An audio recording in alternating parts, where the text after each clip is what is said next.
Today we're talking about the dark sides of Japanese daycare. I don't think this story's ever made its way outside of Japan and into the West, so I thought I'd share it with you today, kind of give you the inside scoop from what we were seeing here on the ground. I think it's been about 2 years since this story aired. My kid had just recently entered daycare. This isn't a story about his daycare, but this story was on the news back in, I think, 2022. There was a big story breaking about how abuse was happening within a daycare.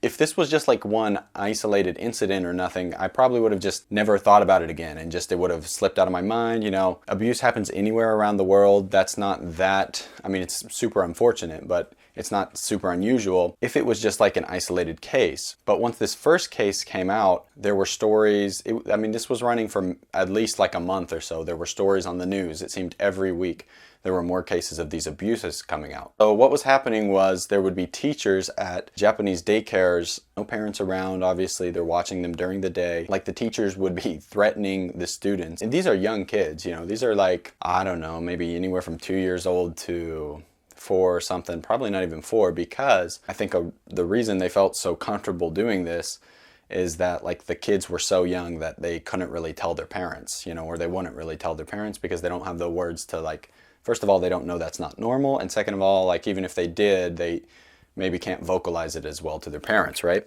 And these teachers would be threatening them with knives in some cases. I mean, this isn't like not everyone's using a knife, but like in some reports, there was a teacher was using a knife to threaten them.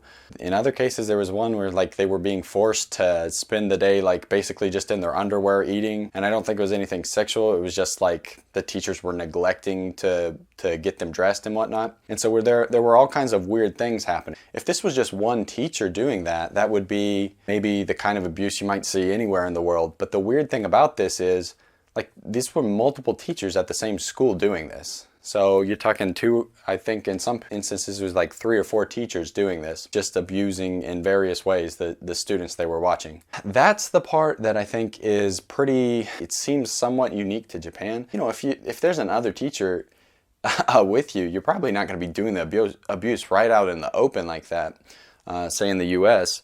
It might be like behind closed doors with one teacher and a student or something. You know, for multiple teachers to gang up on students and be aggressive or violent, because they were actually being hit in some cases, to be violent together against really young kids is very messed up. That was super concerning for me at the time because, you know, my kid's in daycare and I was like, how do I know? Like, there's no way I can prove. Now, I think all the teachers, I've talked with them directly and they were really great. I'm not saying anything about them because all the teachers my son has had have been great. Also, I think these daycares where this was happening were more in the countryside. And what's happening there is you have to drive to the schools in the first place. So there's not a lot of foot traffic going by or anything to monitor them. And it's kind of closed off and you've got these big thick walls with very little windows. And so there's really no external supervision. The daycares my son have went to have been, you know, there's a lot of windows and they're right next to the main road.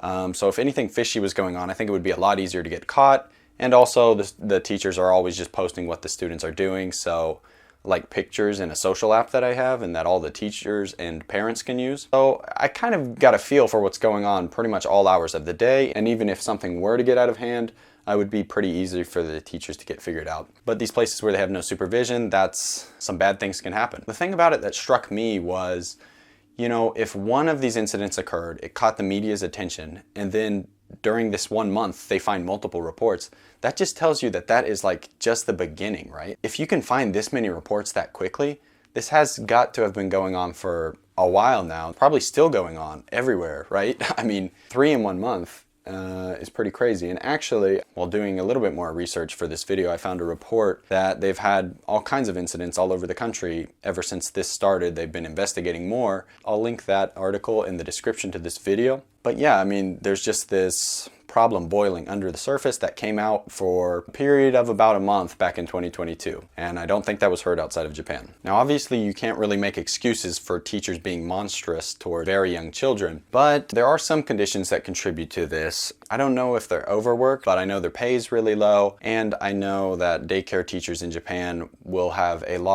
you'll have some parents that will get on to the teachers, like will mouth about the teachers about anything that happened during the school day, or if the teachers try to address a behavioral issue with the children, the parents here will be like oyabaka, which is like a stupid parent that like they only think their kid can do right.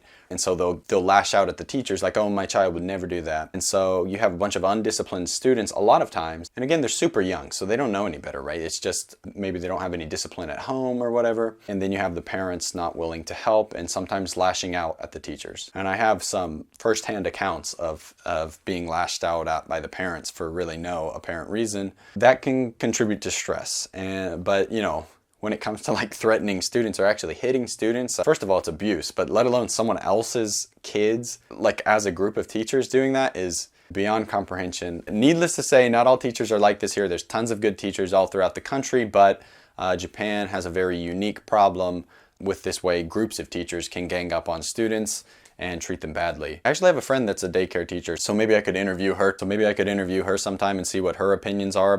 I mean, obviously she's going to be against abuse of children, but I mean, what her opinions are about the stressful work environment. If you'd like to see that, please leave a comment. I don't have too much more to say about this subject, but check out these articles below. Japanese news is kind of notorious for like deleting stories after the fact to avoid libel lawsuits and whatnot. So if the stories disappeared, just look in the Wayback Machine. Let me know if there's any niche Japan content you want to hear about, and I will try to cover it in a video if there's enough interest. So thanks for watching. We're about to hit 1,000 subscribers. Be sure to subscribe if you want to hear insider information about living in Japan. Bye.